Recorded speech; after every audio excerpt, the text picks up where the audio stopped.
Welcome to the University of Michigan Dentistry Podcast Series, promoting oral health care worldwide.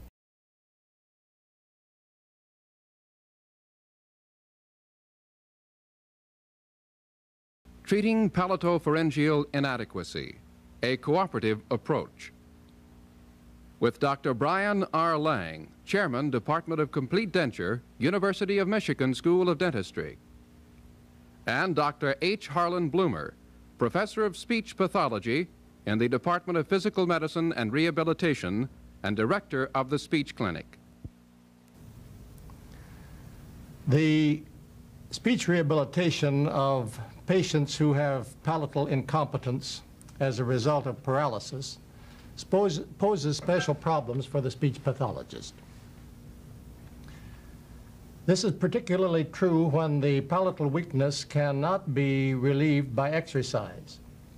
Then the treatment of choice must be made between palatal surgery or the construction of a lift appliance. A few years ago, the late Dr. Paul Gibbons and I designed the first lift appliance for a young man who had suffered from bulbar polio. The appliance and its evaluation were first described in the Journal of Prosthetic Dentistry in 1958. Since then, many appliances have been constructed at the University of Michigan and elsewhere for the relief of the speech problems of patients who have palatal incompetence. Today, Dr. Lang and I are going to demonstrate for you the major considerations involved in the examination, treatment planning, and appliance design for construction of a lift appliance for a polio patient. Mr. Solars suffered an attack of polio several years ago and has worn a lift appliance for the past 3 years. He has recently had a new appliance constructed, and we will center our discussion around the construction of this new appliance. During the clinical examination of our patient, we are concerned with gathering information about several areas. We'd like to know about the patient's existing health from the medical viewpoint. We are interested in the status of his remaining natural teeth and the supporting tissues. We are interested in gathering additional models and radiographs for further clinical studies. With this, we are also interested in some of the areas that Dr. Bloomer is going to examine as far as the patient's present speech productivity and things of that nature. We might start off by looking at some of those things, Dr. Bloomer. Well, the first thing that we would be interested in would be just the general speech behavior of the patient. Would you count up to 10 for us? 1, 2, 3, 4, 5, 6, 7, 8, 9, 10. Now, there do not seem to be articulatory errors. Obviously, the voice is hypernasal. But to check articulation a little bit further, let's have him read this little mini test of speech articulation. We bought my father 2 new sun lamps. You should choose a red coat hanger. Again, we see that there's no obvious articulatory error present. The sentences are designed to test each of the consonant positions, not each consonant, but bilabial sounds, labial dentals, and so forth, so that I don't see any obvious articulatory error. There is persistent hypernasality, however, and his voice quality shows some effects of the fact that the vocal folds are not closing completely. Say, ah. So he can produce clear phonation, but does not characteristically do so. Now, one of the things that we want to check with reference to palate function, before we go further in testing voice, is to see whether or not, under maximum effort, he can blow this ball to the top. This is a little graduated scale. Now you hold your nose first and blow the ball to the top so I can adjust this. Blow it clear up. Okay, that's enough. Now see if you can do that without holding your nose. Fine. He is able to make the closure complete when the pneumatic pressure from below blows it up. Let's see if you can do this on inhalation now. First of all, hold your nose and draw the air to the top. Okay. Now do it without holding your nose.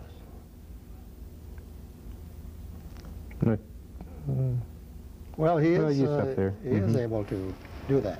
He was not able to do that when we first tested him at all. Now let's try some of these other things. Let's get, although these are relatively crude tests that I'm doing here, they're clinically useful for us. I want you to say zippers are easy to close. Zippers are easy to close. And you see that you're getting nasal emission constantly, although a person should not be able to do, or should not get this nasal emission when he does that. Now say, go get a bigger egg. Go get a bigger egg. All right. I simply want to have that as a record in case we are able to construct an appliance successfully for him. Now, one other thing that is of interest to me, I want you to say, ah. Let me just check the nasal air on that again, once more. And so we know that there's nasal emission. Now I want you to say the high, ah. We get some clouding, but very little. So he's able to use his palate effectively with a high pitch. However, of course, he couldn't talk this way all the time. So this is a palatal function which is interesting to demonstrate, but would not be really useful to him. I think these are the things that I wanted to bring out right now. I think we can, using the mouth mirror, we might go into the oral cavity at this point and look at some of the existing structures, as particularly the soft palate, as it elevates during phonation, and see what control he has and whether we can reposition the soft palate and possibly alter the degree of nasality. Mr. Solars, can you open quite wide for us? Now, Mr. Solars, give us an ah, please. There's a little movement of the soft palate there. Now, change the pitch in that and say, that's it. Well, there's quite a bit of different movement there. That's what we heard a while ago. Once more, give us another ah. We get some movement, then it relapses, and then it just holds there. The other thing that I think it points out quite nicely, if I take the mirror here, that I can displace the soft palate with this mirror quite easily, and I don't receive any great resistance on the handle here of the mirror. Again, let's have Mr. Solars elicit the vowel ah, and then we'll elevate the soft palate and see if we change the nasality. Mr. Solars, would you give us another ah, please? Okay. Now we'll elevate the soft palate again.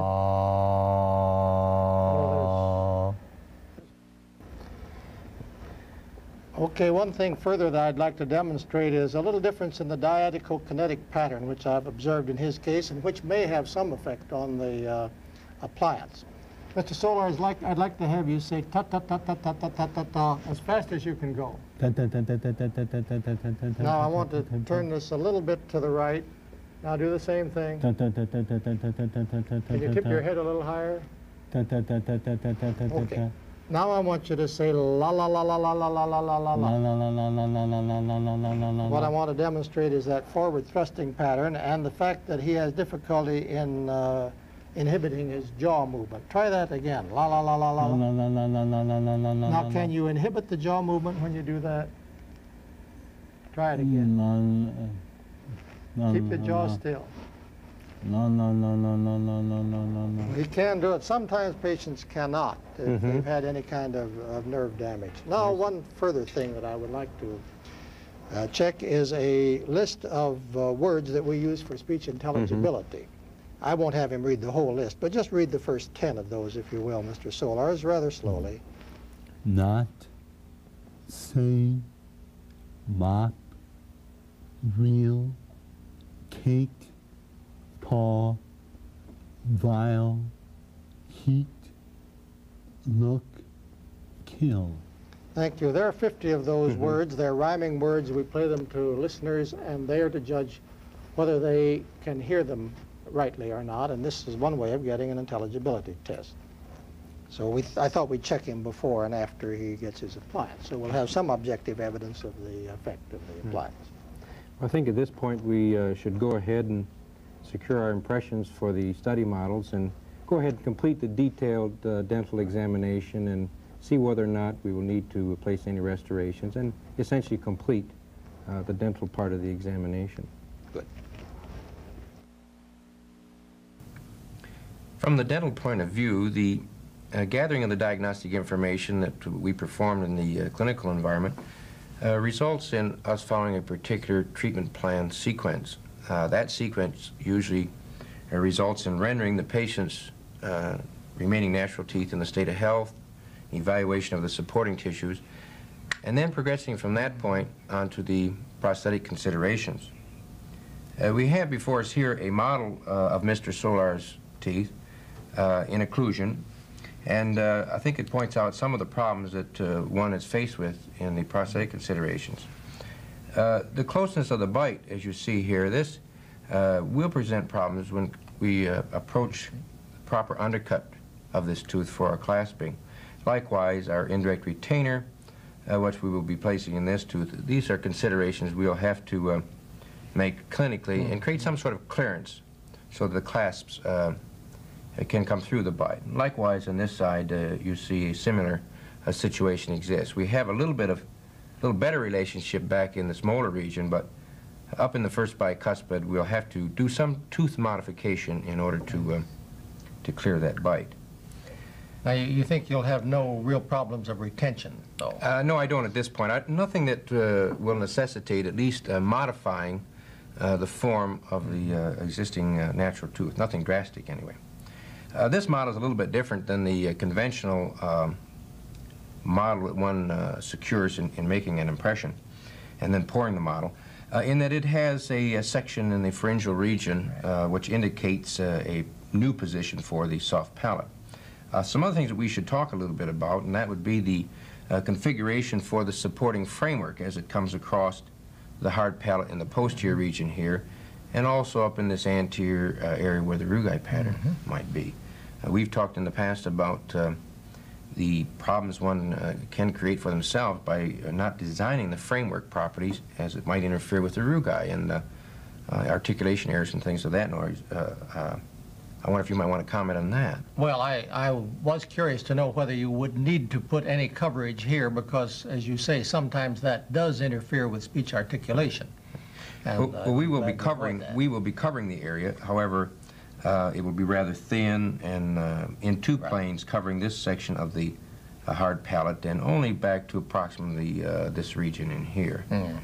Then the mid palate will be open and will go on.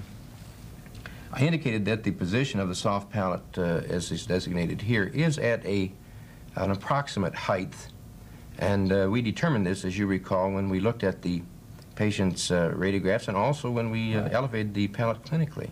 And maybe we should turn and look at those x-rays at this time and see if we can't learn a little more about our patient. The first view shows the patient at rest, and I think this demonstrates quite nicely the position of the posterior pharyngeal wall and the soft palate, with the space between the posterior pharyngeal wall and the soft palate adequately demonstrated. This other view is with the patient eliciting the A, vowel A as in ah, and again you can see the posterior pharyngeal wall, the position of the tongue and the soft palate, and the residual lumen that is still present. Yeah, it's evident that there has been very little movement there of the palate for that phonation. Right. If we change the radiograph of rest and replace it with additional views, in this situation the radiograph eliciting a high vowel A as in ah, we get an entirely different picture of the position of the soft palate. And also he seems to be changing his head position here a little bit too. But you can see here is again the shadow of the posterior pharyngeal wall, and this is of course the shadow of the soft palate. There still seems to be a little bit of a gap there though. There's still an opening, and he was still hypernasal, but it was interesting to see how much change took place. That was really a very high, almost a falsetto that he was producing. And if we look back at our original radiograph that is listing the regular vowel A as in ah, there's quite a difference between the two. Yeah. Again, let me replace this view of the high vowel A with a view of the patient now eliciting the vowel E. And again, we have a completely different configuration of the relationship of the posterior pharyngeal wall to the residual soft palate. E is supposed to elicit greater elevation of the soft palate than any other vowel, but as you can see in his case, it didn't do very much for him. He was still quite hypernasal. We have two additional cephalograms that I think would be interesting to look at. The first demonstrates the patient blowing, and the second, which we can compare with the first, is the patient producing a sustained S. Let me just move this over a little bit for us. There we are. And again, we have an entirely different picture here. Complete occlusion. Yes. Soft palate is way in the elevated position and closing off. Comparing this with the sustained S, again, we have almost complete closure, but it looks as though there possibly is some leakage, at least if not in the anterior-posterior direction, maybe laterally or something. I think there's complete closure, and I think that we demonstrated that in the chair when we put the mirror under his nostrils. This is interesting that he's able to make the complete closure, but I think we're pretty well assured, and we'll see on the video fluoroscopy sequences of whether this is true or not, but I don't think he can sustain or use that elevation in speech at all. I have one other view that I think is worth looking at. It's, as you recall, we took and elevated the soft palate with the tongue blade. And this is a cephalogram which demonstrates that same repositioning of the soft palate.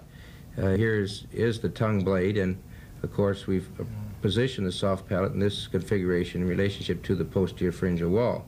You'll recall we were able to position that tissue and did not meet any great resistance. So, and of course his eliciting of the vowel at that time too indicated that we were decreasing his nasality. And of course, when that was done, I always listened to see what change in voice quality takes place, and he was not hypernasal at all in this instance. Well, these are static films, as you know. They're showing positional relationships during phonation and during positioning of tissues. This does not give us the total picture, though, during connected speech and continuous movement of these structures. So maybe this time we should review the cines and see if we can't shed some more light on our patient's problem. It'll be interesting to see those for comparison.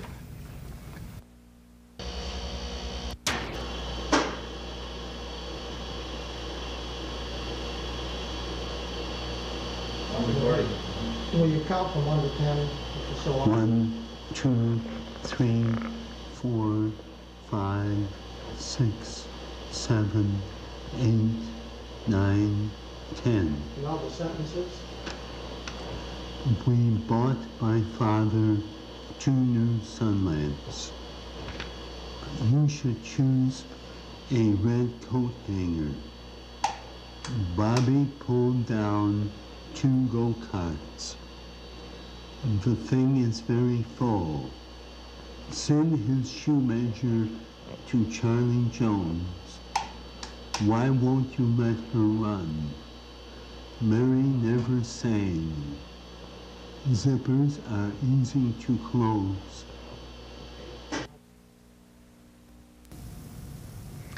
Well, as we anticipated, the cines do show us information, or provide information for us that we didn't get from the lateral stills.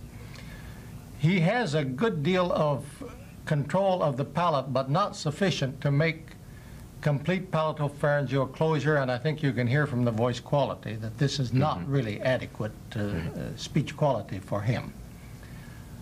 Incidentally, I think that movement was not apparent when we first saw him, when we began our treatment program. He evidently has responded to the appliance that he's been wearing for the past period of time. There's a lot more mobility there than originally. No question about it in my mind.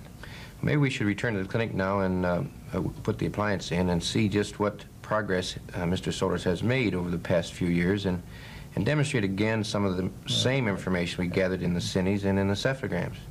I think we can do that, and then we'll come back to the cines again and see how he performs there with the appliance in place. We have completed construction of the Palatolift appliance, and I thought we might look at some of the aspects of that prosthesis. It comes in two parts: the dental section here that's called the palatal-maxillary segment that attaches by way of the clasps to the remaining natural teeth, and then this posterior extension, or the lift part, which positions the soft palate. Perhaps before we have Mr. Solars insert the appliance, we might have him say a few sentences for us to give us some baseline to compare. Those two sentences that have no nasal sounds in them. Zippers are easy to close. Zippers are easy to close. Go get a bigger egg. Go get a bigger egg. Now after he puts those in, we'll say the same sentences again.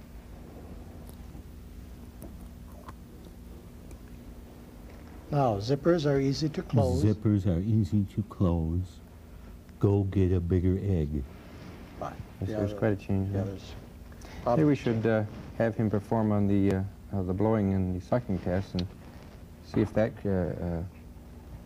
has been improved. Well, yes, we can do that very easily. Let's check the blowing now. Remember, we did this before, and he was able to produce 100%. There we have it again. Okay. Now this time, I'm going to change the position, and you're going to inhale. We'll see if he does it any more easily than he did before. Oh, he does much more easily. He was able to do that, but it was quite an effort for him before. Now with the mirror, I want to check just to see whether we're effectively controlling palatopharyngeal closure. First of all, we'll see if he's able to demonstrate breathing. He has got clouding, so we know he has no blockage at that point. Now say zippers are easy to close. Zippers are easy to close. He gets a very slight emission. Go get a bigger egg. Go get a bigger egg. And there he was successful in saying it without any emission at all. We ask you to read these sentences before, and let's see if they sound any more intelligible this time. For these words, these are not sentences. Not, say, mop, reel, cake, paw, vial, heat, look, kill. Thank you. Well, I think we've been able to demonstrate that the appliance does alter his speech behavior effectively.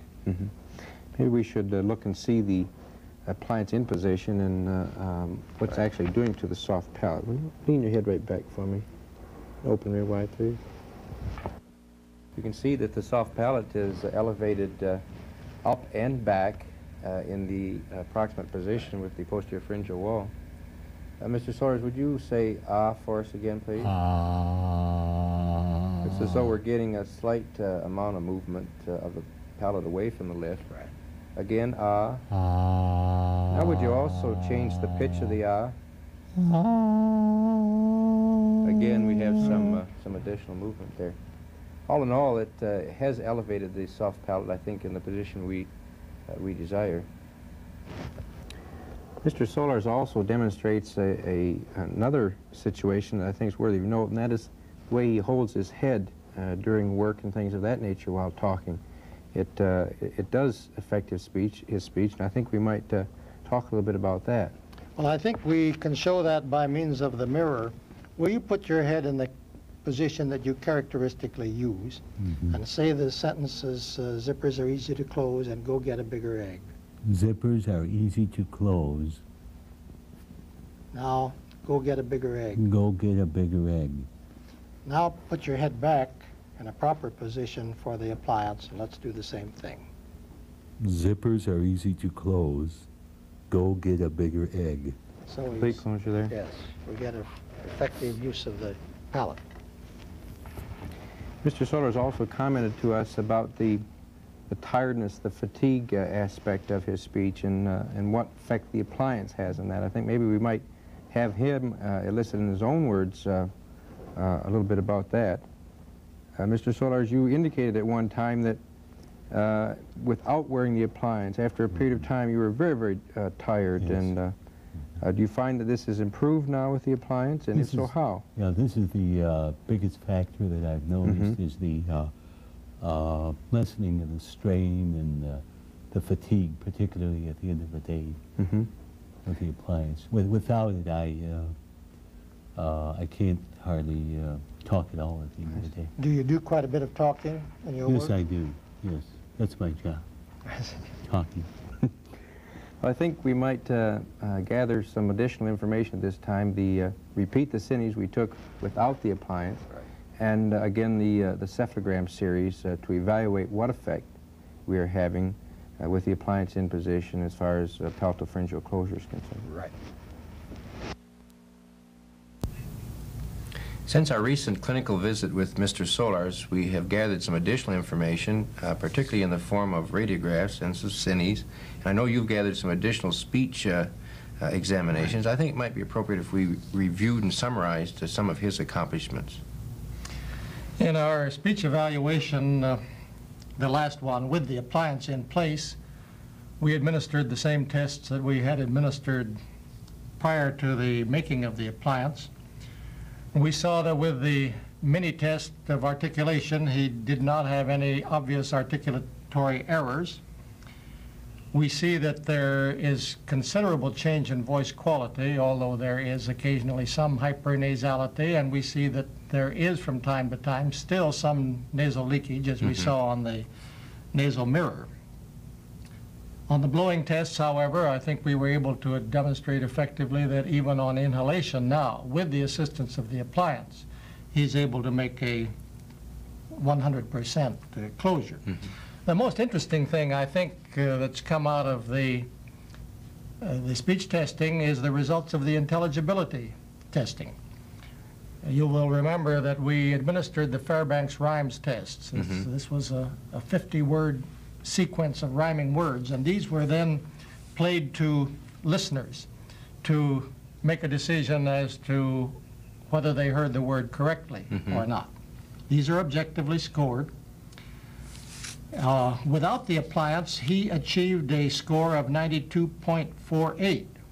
That means that he had 94 listener errors. With the appliance, he achieved a score of 98.24. dropping his listener errors to 22. Now, the normal average is 99.19, so he's very close to a normal speaker.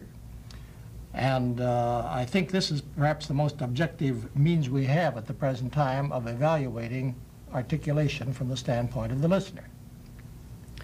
Well, the radiographs that we took with the appliance in position, they also point out some unusual situations taking place, and I think we might look at some of those cephalograms and see what actually is happening.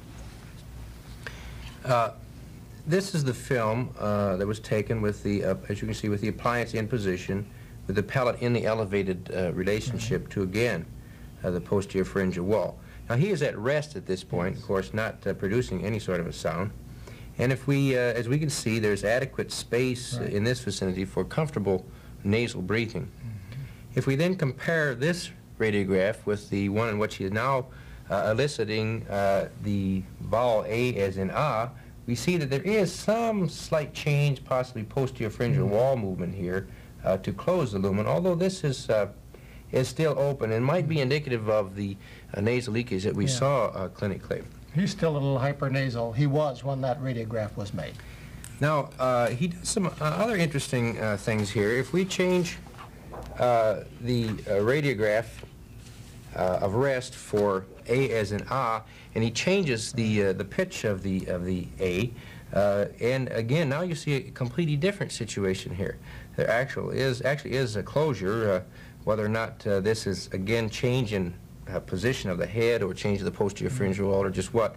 I'm not absolutely certain, but anyway, there is closure taking place here, as we did not see, however, when he listed the plain ah. The quality of the voice enunciated when he made that film would indicate that it was not just head position change, but that the palate, the tissues actually moved and closed off the nasopharynx. Now this this next radiograph is the enunciation of the E, and again you see a little different relationship of the contours of the soft palate in this elevated position by the plastic extension here in relationship to the pharyngeal wall. Now there is some further narrowing. Yes, right.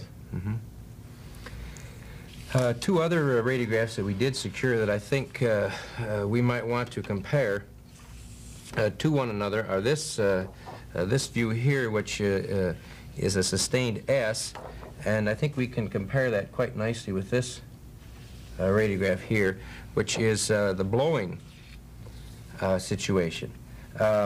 If you look rather closely here, you see this is the plastic extension of the appliance, and this is the elevated position of the soft palate. Again, he is attaining closure here to the posterior pharyngeal wall. The interesting thing is this slight little shadow that we see on the upper side of the plastic, which indicates that the palate is moving away from the plastic extension. Now looking and paying attention to this, if you view this other radiograph, you see that this space in here is quite pronounced and rather large as compared to the previous one. The palate is in a little different position, and of course he is closing off quite nicely. Well, the pneumatic pressure and the blowing, you see, he's blowing against resistance.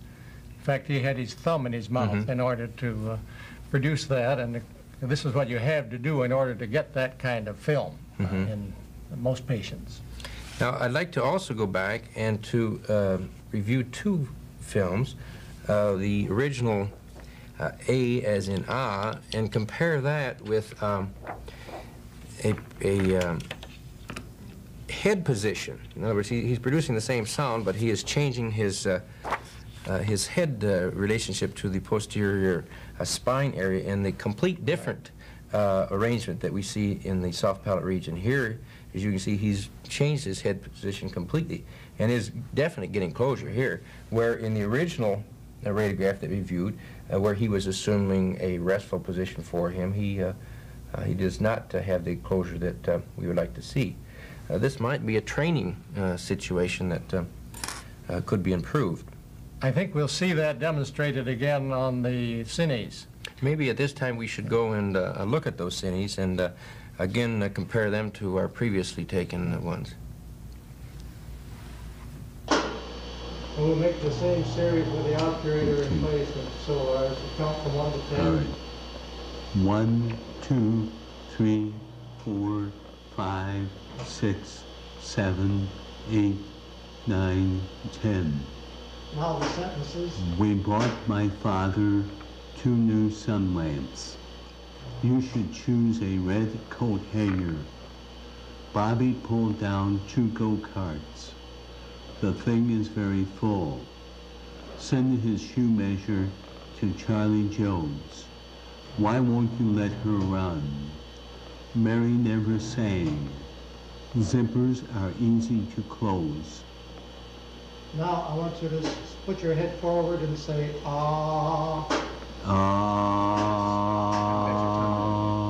That's all right. Now bring your head down.